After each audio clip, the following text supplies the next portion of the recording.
سورہ نساء کی آیت 119 ہے.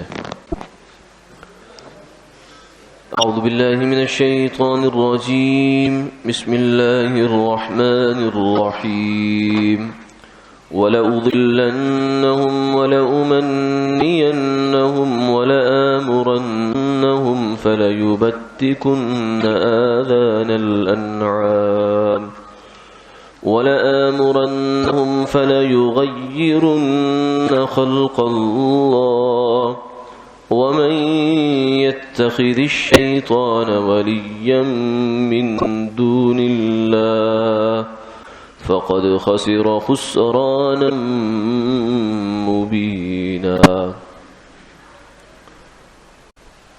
صدق اللہ العظیم. اور شیطان نے یہ کہا کہ میں ان لوگوں کو گمراہ کروں گا اور ضرور بھی ضرور ان کو امیدیں دلاؤں گا، اور میں انہیں یہ حکم دوں گا اور اس کے نتیجے میں وہ جانوروں کے کان کاٹیں گے، اور میں انہیں حکم دوں گا کہ وہ اللہ کی تخلیق کو بدلیں گے. اور جو شخص شیطان کو اللہ کو چھوڑ کر اپنا دوست بنائے وہ سری نقصان اور خسارے میں جا پڑا. گزشتہ نشست میں اس بات کا تذکرہ ہوا تھا کہ شیطان کو جب اللہ نے اپنی بارگاہ سے مردود کر کے ملعون کر کے خارج کیا تو اس نے اللہ کے حضور چند وعدے کیے جن کا تذکرہ چل رہا ہے. ایک یہ کہ میں انہیں اپنے راستے سے سیدھے راستے سے ہٹا دوں گا. حالانکہ سیدھا راستہ وہ راستہ ہے کہ جو انسان کی فطرت میں اللہ رکھا ہے، عہد الست کے ساتھ اس کو واضح کیا ہے، اور اس کے بعد اس سیدھے راستے پر بلانے کے لیے لوگوں کو قائم رکھنے کے لیے 1,24,000 کے قریب انبیاء علیہ السلام آئے ہیں، اور پھر ان کے آگے ماننے والے متبعین اور پھر ان کی پیغام کو آگے لے کر چلنے والے کتنے کثیر تعداد میں لوگ آئے کہ سیدھے راستے پر لوگوں آ جاؤ آ جاؤ آ جاؤ. خیر کی دعوت دینے والے جتنے بھی سارے زمانے میں آئے اور آج تک آ رہے ہیں، لیکن ادھر شیطان اکیلا ہے اور وہ لوگوں کو گمراہ کر رہا ہے، خواہشات کے جال سے گمراہ کر رہا ہے. تو اس نے یہ بھی کہا کہ میں ان سے الٹے کام کرواؤں گا. ایک الٹا کام یہ ہوگا کہ وہ جانوروں کے کان کاٹیں گے. یہ زمانہ جاہلیت میں ہوتا تھا کہ جانوروں کے کان کاٹتے تھے بتوں کے نام پر، یعنی کسی بت کے عنوان سے، اور اس کی خوشنودی حاصل کرنے کے لیے جانور کا کان کاٹ دیا. یہ اس کی گویا کہ علامت بن گئی کہ یہ فلاں بت کا جانور ہے. تو یہ شیطان ان سے کرواتا تھا، حالانکہ اس کا کوئی مقصد نہیں ہے، کوئی اس کا فائدہ نہیں ہے. اور اس قسم کی ملتی جلتی ایک صورت جو ہے وہ بعض دفعہ ہمارے مسلمان معاشروں میں بھی رائج ہو جاتی ہے کہ لوگ بعض دفعہ بچے کی ساری جو کے بال ہیں وہ کاٹ دیتے ہیں اور ایک چٹیا چھوڑ دیتے ہیں. اسے لٹ کہتے ہیں یا پتہ نہیں کچھ اور کہتے ہیں. تو یہ بھی اسی قسم کی حرکت ہے کہ جو شیطان کو خوش کرنے کے لیے ہے، کیونکہ آقا علیہ الصلوۃ والسلام نے یہ حکم دیا ہے کہ سر کو یا تو سارے بال رکھے جائیں یا سارے کٹوائے جائیں. فطرت کا طریقہ یہ ہے اور انبیاء علیہ الصلوۃ والسلام کا طریقہ یہ ہے کہ یا تو سارے بال رکھے جائیں، پٹے رکھ لیے جائیں، لیکن ان کی بھی ایک حد ہے کان تک، ورنہ آخری درجے میں جو ہے مستحب اور سنت تو کان تک ہے، ورنہ چلو آخری درجے میں کہ مجبوری ہو تو کندھے تک بھی ہے، اس سے نیچے نہیں. اس سے نیچے پھر جو سرحد ہے وہ عورتوں کے بالوں کی شروع ہو جاتی ہے. اس کا بھی آگے تذکرہ آئے گا. تو شیطان مختلف حیلوں بہانوں سے انسان کو گمراہ کرتا ہے، جن میں سے ایک کان کاٹنا بھی تھا.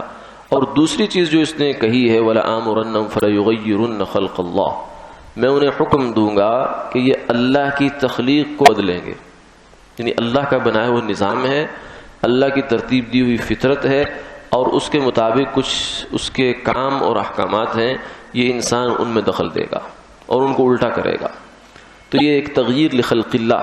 پچھلے زمانے میں تو شاید یہ کچھ اس کی مثالیں پہلے بھی تھیں اور اس زمانے میں بھی کچھ مثالیں بڑھ گئیں. تو تغییر لخلق اللہ ایک پورا یوں سمجھی کہ ایک مسائل کا پورا ایک دروازہ ہے. جو اس راستے سے مسائل ناجائز ہیں، جو کام ناجائز ہیں، وہ تغییر لخلق اللہ، یعنی اللہ کی بنائی ہوئی خلقت کو بدل ڈالنا، یہ شیطان کا کام ہے. شیطان نے کہا میں یہ کرواؤں گا ان سے. تو اس میں جو ہے فطرت کو بدلنا ہے گویا کہ، یعنی اللہ تعالیٰ نے جو فطرت بنائی ہے، اور فطرت کے کامل نمونے وہ انبیاء علیہ السلام ہوا کرتے ہیں. یعنی گویا کہ انبیاء علیہ السلام انسانی جسم کو اور چیزوں کو جس طریقے سے رکھتے ہیں ویسے رکھنا یہ عین فطرت ہے. اور انبیاء علیہ السلام کا طریقہ کیا ہے کہ جسم جو ہے وہ چہرے پر داڑھی رکھی جائے، تو داڑھی کو کاٹنے کو بھی بعض حضرات نے تغییر لخلق اللہ کا ایک فرد قرار دیا، تو یہ بھی ایک اس میں شامل ہے. اور اسی طریقے سے جسم کو گوندنا، جسم کے اندر سوئیوں سے اندر وہ مسالہ بھروا کر کچھ نام لکھوانا، کچھ ٹیٹو بنوا لینا، کچھ صورتیں بنوا لینا، یہ بھی تغییر لخلق اللہ ہے. اس پر لعنت بھی ہے. لعن اللہ الواشمات، آپ صلی اللہ علیہ وسلم نے فرمایا کہ اللہ نے لعنت کی ہے جسم گودوانے والوں پر اور گودوانے والے مردوں پر. کیوں؟ اس لیے کہ یہ سارے کام شیطان کے ہیں، اور جو کام شیطان کا ہے وہ ملعون ہے. تو جو وہ کام کرے گا وہ بیچارہ بھی ملعون ہو جائے گا، چاہے وہ دکھنے میں کام چھوٹا سا ہے، لیکن چونکہ یہ شیطان کے ایجنڈے کی تکمیل ہے. شیطان نے اپنا ایک ایجنڈا پیش کیا تھا، وَلَآمُرَنَّهُمْ فَلَيُغَيِّرُنَّ خَلْقَ اللَّهِ، میں ایسا کروں گا. اب جو بندہ اس کے کام کی تکمیل کر رہا ہے وہ بھی اسی کی فہرست میں شامل ہو رہا ہے. لعنہ اللہ، اللہ نے اس پر لعنت کی. اور اسی طریقے سے تبدیلی جنس، یعنی اللہ نے انسان کو بنایا مرد، اب یہ چاہتا ہے میں عورت بن جاؤں، عورت چاہتی میں مرد بن جاؤں. تو یہ لعن اللہ المتشبہین بالنساء والمتشبہات بالرجال، کہ ان لوگوں پر بھی لعنت ہے اللہ کی جو عورتیں مرد بننا چاہتی ہیں اور مرد عورتیں بننا چاہتے ہیں. یہ بھی تغییر لخلق اللہ ہے، اللہ کے بنائے ہوئے نظام سے بغاوت ہے اور اس پر ناراضی ہے. یعنی گویا کہ دوسرے لفظوں میں جو شخص خواہش رکھتا ہے وہ اللہ کی تخلیق پر اعتراض کرتا ہے کہ اس نے مجھے ایسا کیوں بنا دیا، مجھے تو اس کو چاہیے تھا کہ عورت بناتا، مرد کیوں بنایا، اور عورت کہتی ہے مجھے مرد بناتے. تو اس میں ساری وہ صورتیں شامل ہو جائیں گی کہ مرد عورتوں جیسے بال رکھیں، مرد عورتوں جیسے زیور پہنے، مرد عورتوں جیسے کپڑے پہنے، عورتوں جیسے رویے بیہیویئر اپنائیں. یہ ساری صورتیں اس میں داخل ہو جائیں گی. اور اسی طریقے سے عورتوں کی طرف سے جو مردوں کے ساتھ ہوگی یہ بھی اسی میں داخل ہے. اس پر بھی فرمایا لعن اللہ، اللہ کی لعنت ہے کہ جو ایسا کرتا ہے. اور اس میں بھی وجہ یہی ہے کہ یہ کام شیطان کا ہے، شیطان کی خوشنودی کا ہے، اور شیطان ملعون تو کام کرنے والا بھی ملعون.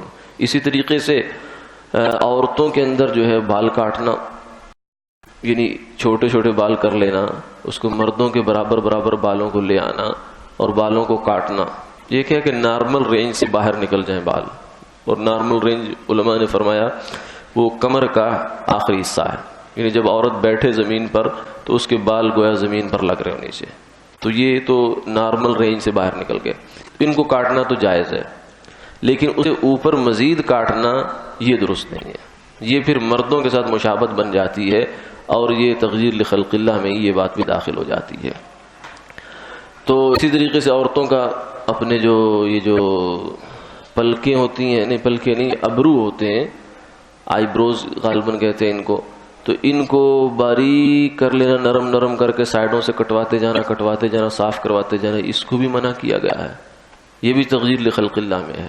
بعض دفعہ بہت زیادہ نمایاں بڑے بال ہو جائیں تو الگ کہانی ہے، یہ نارمل رینج سے نکل جائیں. تو نارمل رینج سے کے اندر جو چیز داخل ہے اس کو ہٹانا یہ تغییر لخلق اللہ ہے، چاہے وہ ابرو ہوں یا سر کے بال ہوں. اور اسی طریقے سے جو ہے پرانے زمانے میں ہوتا تھا، اس زمانے میں تو اتنا رواج نہیں رہا، کہ لوگ جب غلام ہوا کرتے تھے تو ان کو خصی کر دیا کرتے تھے، ان کے اندر سے مردانہ صلاحیت ختم کر دیا کرتے تھے.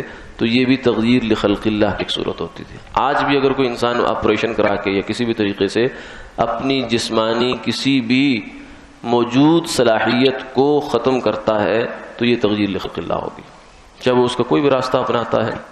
اسی طریقے سے تحصیل زینت کے لیے، یعنی چہرہ خوبصورت تو ہے، اللہ کا بنایا ہوا ہے، اور اس کو اور خوبصورت کرنے کے لیے پلاسٹک سرجری کروانا.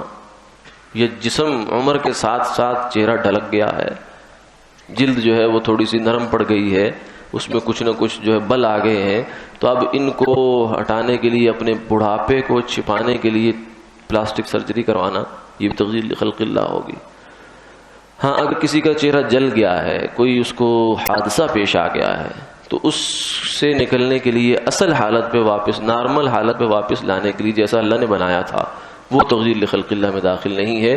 لیکن جو نارمل روٹین میں چیز چل رہی ہے، کیونکہ بڑھاپا جب آیا تو آیا ہے، اب بوڑھے کو کہاں تک چھپاؤ گے تم، تو اس لیے اس کے لیے چھپانے کے لیے یہ کام کرنا، یہ بھی تغییر لخلق اللہ میں داخل ہے۔